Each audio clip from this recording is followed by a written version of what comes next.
The long regime of Syrian President Bashar al-Assad is over. That's where we're starting the 7 from the Washington Post. I'm Hannah Jewell. It's Monday, December 9th. Let's get you caught up with today's 7 stories. Assad ruled Syria with an iron fist for more than 2 decades. Before that, his father did the same for 30 years. But more than a half-century of authoritarian rule came to a swift end yesterday. It followed an 11-day offensive by the rebel Islamist group Hayat Tahrir al-Sham, or HTS. As rebels closed in on Syria's capital, Damascus, Assad fled to the airport and to Moscow. Russian state media said he had been granted asylum there. Russia was Assad's biggest backer. Syria's nearly 13-year civil war displaced millions of people. Around the world, many of them celebrated the fall of the regime.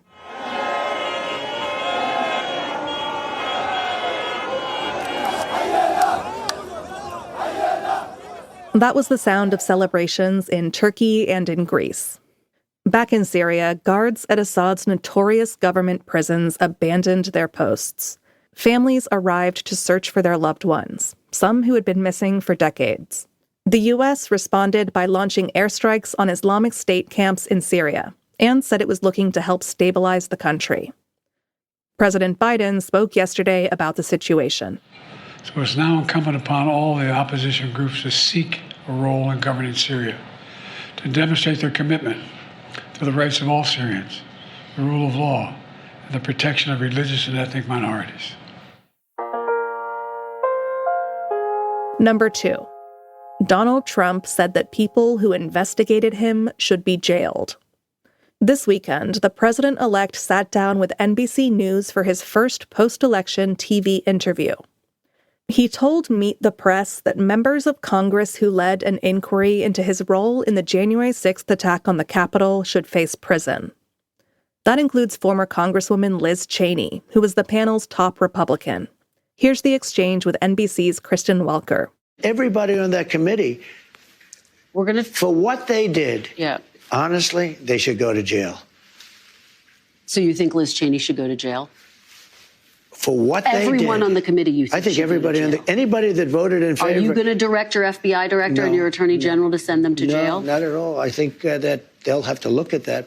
Trump's comments mark an escalation of his threats to members of the committee. Their investigation concluded that Trump actively inspired his supporters to commit violence in his name as he attempted to remain in office. And in another moment from the interview, when Trump was asked about the 14th Amendment's guarantee of birthright citizenship, he said, quote, "We have to end it."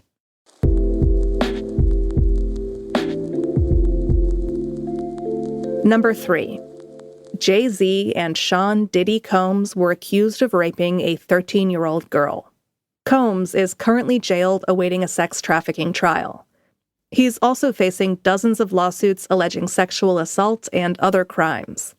Sean Carter is the superstar rapper and businessman professionally known as Jay-Z.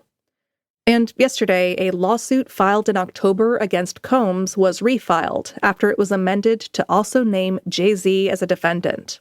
The civil lawsuit alleges that the two rappers took turns sexually assaulting a 13-year-old girl at a party at a private residence in the year 2000. Carter forcefully denied the accusation. He also slammed the lawyer representing the plaintiff, accusing him of blackmail. He said he would not settle the case.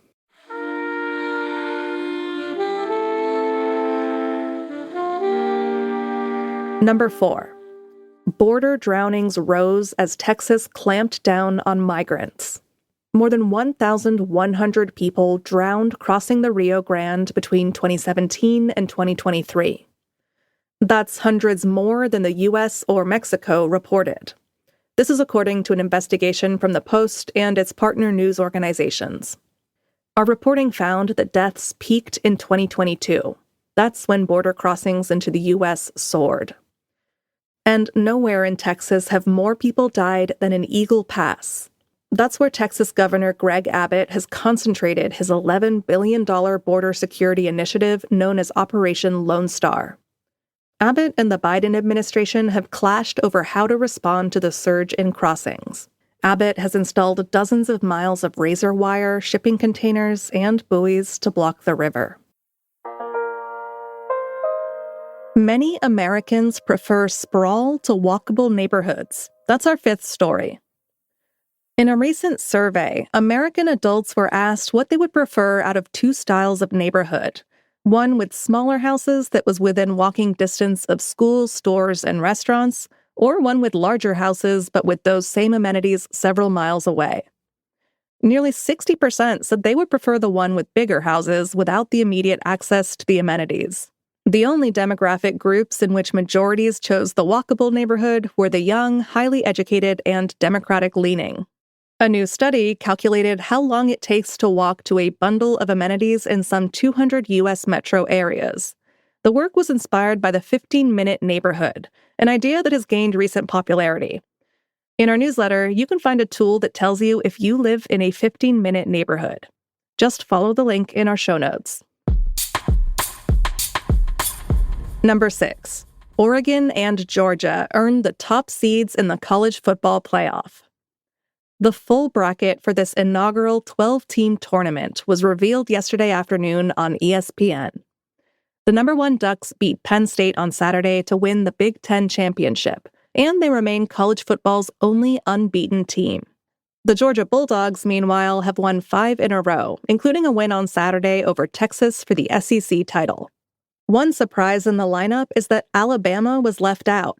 That once unthinkable possibility became more clear Saturday evening when Clemson beat SMU in the ACC title game. Both of those teams ended up making the tournament field. The first round of games will be played December 20th and 21st. Winners will advance to the quarterfinals on New Year's Eve and New Year's Day. And at number 7, ruby slippers from the Wizard of Oz sold for a staggering $28 million. The shoes worn by Judy Garland in the 1939 movie are among the most famous movie props of all time, and the most coveted by collectors and the Wicked Witch of the West. Give me back my slippers. I'm the only one that knows how to use them. They're no use to you. Give them back to me. Give them back. Keep tight inside of them. Their magic must be very powerful, or she wouldn't want them so badly. You stay out of this, Glinda. Only a few pairs remain, and these are by far the most famous, and now the most expensive, too. They have an amazing history. In 2005, they were stolen from the Judy Garland Museum in Minnesota. After chasing fruitless leads for more than a decade, the FBI recovered the slippers in a sting operation in 2018. The shoes were returned earlier this year to a collector who had loaned them to the museum, and he decided to sell them at auction this weekend. The Judy Garland Museum was among the bidders, but it lost out to a buyer whose identity remains a mystery. Maybe it was the Wicked Witch of the West. You can take a look at the slippers in our newsletter today. Once again, just follow the link in our show notes. All right, you're all caught up. There is a lot of news unfolding around the world right now. The best way to keep up with it all is with a subscription to The Washington Post. Our reporters are hard at work night and day to bring you all the latest news and analysis from around the world, and right here at home. You can support their work by going to WashingtonPost.com/subscribe. I'm Hannah Jewell. I'll meet you back here tomorrow.